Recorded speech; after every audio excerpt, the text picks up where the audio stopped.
Hello mga ating, ito gagawa tayo ng ating juice drinks. Loya, babalatan natin. Ginger, ihiwain. And then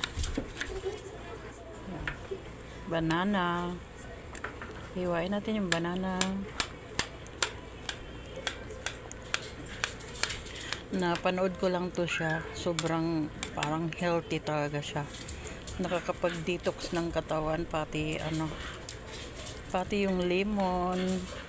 Yan, gagawa ako ng drinks na na juice. Yan, banana, ginger, lemon, i-blender natin, lagyan natin ng konting yellow.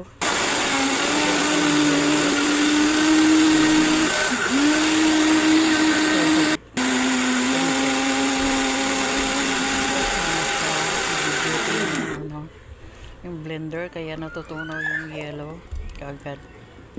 Ayan na